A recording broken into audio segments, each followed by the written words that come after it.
Good morning, good morning. Hi, beautiful. Welcome back to my channel, Momita Basha. ওরে বাবা রে বাবা, তোমাদের নিয়ে আর পারি না।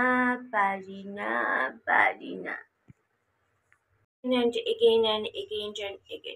যদিও আমার সবসময় ক্লারিফিকেশন দেওয়ার কোনো দরকার পড়ে না, but this is also my content. তাই মাঝে মাঝে ক্লারিফিকেশন দেই, ইচ্ছে করে দিই। যে নিজের ছেলে মেয়েকেই রাখে না, what a joke, what a bad joke. আমার মা আর সন্তানদের রাখার মধ্যে ফারাক আছে। এক তো শিবম এখন বয়সের যেই পর্যায়ে ওর বন্ধু বান্ধবদের মধ্যে থাকে, ও পড়াশুনোও করে, আবার ও জবও করে। তো এখানে এসে কি করবে? কেউ যদি তোমায় অপশন দেয় যে তুমি যেখানে আছো, বরের সাথে আছো বা তোমার মায়ের সাথে আছো, বাবার সাথে আছো, সেখানে থাকবে, না একটা কিছুদিনের জন্য একটা জেলখানার পরিবেশে থাকবে, জানি না তোমরা কোনটা চুজ করবে। শিবমকে যে এই বাড়িতে আসার পর কত হাজারবার আমি বলেছি, এসে থেকে যা, দুটো দিন থেকে যা, খাবি দাবি শুয়ে থাকবি। ও কি জানে না এখানে এলে ওকে বাসনও মাজতে হবে না, ঘর পুছতে হবে না, খাবে দাবে শুয়েই থাকবে। কিন্তু দুটো দিনের জন্য আসতে চায় না এই বন্দি জীবনে। সবাই আমার মতন না, যে তিনটে মানুষ, এই দুটো প্রাণীর মুখ দেখে সারাটা জীবন, মানে 10টা বছর এরকম ভাবেই কাটাচ্ছি বেশিরভাগ টাইমটা। এই তো আর 4টে দিন গেলে 1 মাস পূরণ হয়ে যাবে আমি ঘর থেকে বাইরে পা রাখিনি। এই টিভি আর এই দুটো মানুষের মুখ দেখে কাটিয়ে দিই। তা আমার মতন পাগল ছাগল তো আর পৃথিবীতে সবাই নয়। আমার মতন 1 মাস কাটালে অনেকে মানসিক রোগী হয়ে যাবে, আমার মতন জীবন কাটালে অনেকেই পাগল হয়ে যাবে। কিন্তু আজকালকার বাচ্চারা এসব চায় না। এরকম বন্ধ ঘর, যেখানে তার পছন্দের বন্ধু নেই, বান্ধবী নেই, আড্ডা দেওয়ার কেউ চায় না। তাই দুটো দিনের জন্য আসতে চায় না শিবম। আর রইল বৈষ্ণবী, ওর স্কুল আছে, ও একটা ভালো স্কুলে পড়ে, ভালো দিদিমণির কাছে পড়ে। যখন আমি কাজ করেছি, কাজের জন্য আমাকে বাইরে থাকতে যেতে হয়েছে, বাবার মুখে ভাত তুলে দিয়েছি, সন্তানদের খরচা দিয়েছি, নিজের পুরো নিজের টোটাল খরচা। তখন রাজীবও ছিল না, কেউ ছিল না, বুড়োর বাবাও ছিল না। টোটাল একটা মানুষ, একটা ইয়াং মেয়ের খরচা কম না, টোটাল A to Z, খাওয়া থেকে আরম্ভ করে তার থাকা, তার পড়া, তার সাজগোজ, তার মেনটেনেন্স, পুরো খরচা নিজেরটা নিজে, প্লাস বাবার, প্লাস বাচ্চাদের। এমনকি বাড়িতেও প্রচুর আননেসেসারি আমি খরচা করতাম, যেটার জন্য আমাকে অনেকে বারণ করেছে। তখন খোকন বারণ করতো, পরে যখন তানিয়ার সাথে আলাপ হলো তানিয়া বারণ করতো, কম বারণ করেনি আমাকে, যে এরকম আননেসেসারি খরচা করিস না। এরকম মাখনের পর মাখন, ঘি, চিজ, অমুক তমুক, কিলোয় মাছের টাকা, এক দিন বাজার হচ্ছে 500-600, আমার বাবাকে দিচ্ছি, 1 টাকা এনে ফেরত দিচ্ছে না। 500 টাকার নোট দিচ্ছি, পুরোটাই বাজার করে নিয়ে আসছে, 1 টাকা এসে ফেরত দিচ্ছে না। কম করিনি। সেই সব তো তোমাদের বলে তো লাভ নেই, কেন তোমাদের একটা বলবো তোমরা আরেকটা বার করবে, এর থেকে ভালোই কিন্তু আই গট মাই কন্টেন্ট। আমি এক একটা করে কন্টেন্ট পাচ্ছি তোমাদের জন্য। তো যাই হোক,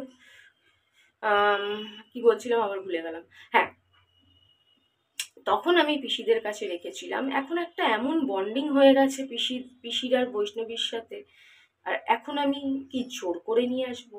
ঠিকই দিয়ে দেবে, আজ নয় কাল, কাল নয় পরশু।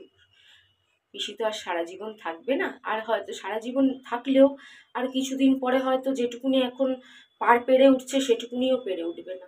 তখন আপনা থেকে জোর করাটা কোনোদিনই ভালো না। তখন আমি দেখেছি বৈষ্ণবী কিভাবে ছটফট করে এখানে আসার পর, যে 10টা দিন পেরিয়ে যায়, 7টা দিন পেরিয়ে যায়, ওর মন বসে না, শুধুমাত্র ঘোরাফেরা খাওয়ার জন্য, মানে মা মা করতে থাকে আর কি। তারপরে কিছুদিন থাকলে মন উবে যায়, তখন ছটপট ছটপট করতে থাকে। কি কান্না কেঁদেছিল, পিকনিকে যেতে দেয়নি। এই হচ্ছে পরিস্থিতি। তার উপর তো আজকাল মানুষের কোনো বিশ্বাস নেই, কার নজর যে কোন দিকে, কার নজর বাচ্চাদের দিকে, কার নজর বা কোথায়। কিন্তু আমার মা উল্টে আমার দায়িত্ব নিতে পারতো, সেই ক্ষমতা রাখতো। আমি জানি আমার মায়ের কি ক্ষমতা ছিল।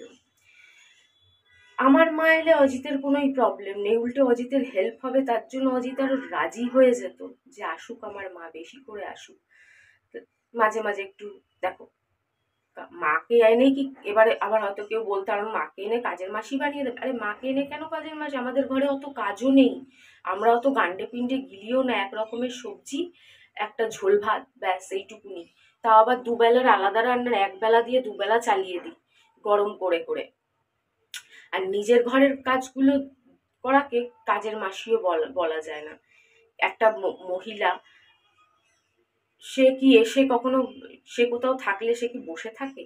কেউ কি নিজের বাড়িতে আমাদের মা মাসিরা, কাকিমা জেঠিমারা, ঠাকুমা দিদারা বসে থাকে? যাদের বাড়িতে যারা যতই বড় লোক হোক না কেন, যতই হেল্পিং হ্যান্ড থাকুক না কেন, তবুও কি বসে থাকে কেউ 24 ঘন্টা? না, কোনো না কোনো কাজ করেই, সেটা যেটাই হোক। তো আমার মা হলে একটা দুটো কাজ তো ঠিকই করতো, তাতে বরঞ্চ বুনোর বাবার সুবিধাও হতো, বুনোর বাবা রাগও করতো না, এখানে বুনোর বাবার কিছু বলারও থাকতো না। আর আমার মাকে নিয়ে এটাও চিন্তা করতে হতো না যে মা রাত্রিবেলা আড্ডা দিতে বেরোবে কিনা, কখন ঘরে ঢুকবে, কি করবে, কিছু উল্টো পাল্টা করবে কিনা, এইসব। উল্টে আমাদের গার্জিয়ান, আমাদের উল্টে ভালো বুদ্ধি বা আমাদের দেখাশোনা দায়িত্ব, বুদ্ধি দেওয়ার দায়িত্ব নিত। অতএব মায়ের সাথে সন্তানদের সাথে ব্যাপারটা পুরোপুরি আলাদা। এদের বুঝিয়ে কোনো লাভ নেই ভাই। আজ নয় কাল একদিন না একদিন বৈষ্ণবী তো আমার কাছে আসবেই, তখন তোমাদের অ্যাড্রেসটা দিয়ে তো তোমাদের বাড়িতে পাঠিয়ে দেবো। তোমাদের যখন এত চিন্তা, আর পারি না, আর পারি না।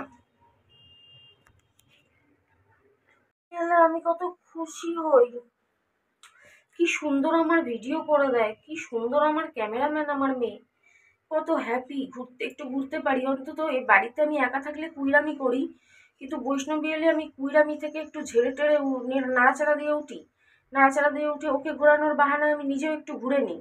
আর ভগবান দেখো, ভগবানও বাচ্চাদের বলে না, বাচ্চারাই ভগবান, ভগবানও বাচ্চাদের সাথে থাকে। ও এলে ঠিক না ঠিক কোথাও না কোথাও থেকে কিছু পয়সা আমার হাতে, হয়তো ওই টাইমে রাজীবের কাছে চাইলেও ও দিয়ে দেয়, কিছু না কিছু পয়সা আমার হাতে অজিতও দেয়, কিছু না কিছু চলেই আসে। অতএব ওর ঘোরানোরটা ঠিক জোগাড় হয়ে যায়, ওর ঘোরানোরটা ঠিক জোগাড় হয়ে যায়। আর আমার মেয়ে তো এই না যে ওকে শুধু অনেক অনেক টাকার ঘোরালে তবেই খুশি হবে। ওকে একটু বিশাল, ওকে একটু এদিক, ওকে একটু সেদিক, অল্প পয়সায় ঘুরিয়ে, ওকে একটু মোমো টোমো ফুচকা টুচকা ওকে একটু খাইয়ে নিয়ে এসলেও ও অনেক খুশি হয়ে যায়।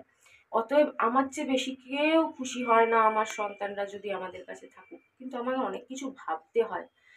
বুনোর বাবা আজও কথা কাটাকাটি, সেগুলো তো আমি দেখাই না।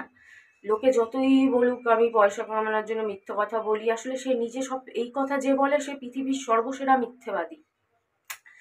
আমি অনেক কিছুই ভিডিওতে দেখাই না, বরঞ্চ যেগুলো দেখালে উল্টে পয়সা কামাতে পারি। মাঝের মধ্যেই আমার সাথে বুনোর বাবার সাথে প্রায় মাঝের মধ্যেই ঝগড়া লাগে, সেটা আমি কোনোদিন ভিডিওতে দেখাই না, আসল ঝগড়া।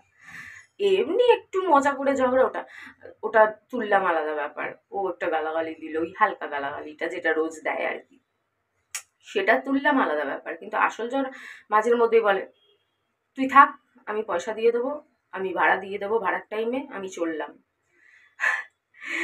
বাচ্চা নিয়ে আসার পরে যদি আমি নিজের পায়ের মাটিটা শক্ত না করি, আরেকটু আরেকটু ঠিকভাবে কাজ করার কথা না ভাবি, আরেকটু ঠিকভাবে একটু শক্ত না করি, আর সেই টাইমে বুনোর বাবা এই কাণ্ড করে, তাহলে তো আমি আমার বাচ্চা নিয়ে জলে ভাসবো, তাই না? অনেক কিছু ভাবতে হয়। ওই যে বলে না, ভাবিয়া করিও কাজ, করিয়া ভাবিও না। আমি তো আজ অব্দি উল্টোটাই করে এসছি, কিন্তু এবার তো বাচ্চাদের জন্য তো আগে ভাবতে হবে। আমি নিজেকে নিয়ে যা ভুলভাল করেছি, বাচ্চাদের নিয়ে তো ভুলভাল করতে পারি না। বৈষ্ণবীকে সব ছাড়িয়ে ছুড়িয়ে জোর করে পিসিদের সাথে ঝগড়া করে বৈষ্ণবীকে কাঁদিয়ে একটা বিচ্ছিরি পরিস্থিতি করে, কিংবা থানা পুলিশ করে জোর করে আমি বৈষ্ণবীকে এখানে নিয়ে এলাম, আর তারপরে দেখছি বৈষ্ণবীর সাথে কিছুই ভালো হচ্ছে না, কারো চোখ ভালো দিকে যাচ্ছে না, কেউ ভালো ব্যবহার করছে না, কেউ বলছে বাড়ি ছেড়ে চলে যাব। সেই পরিস্থিতিতে আমি আমার বাচ্চাকে রাখতে চাই না গো। তার চেয়ে বাচ্চা আমার থেকে দূরে থাকুক, অনেক বেটার।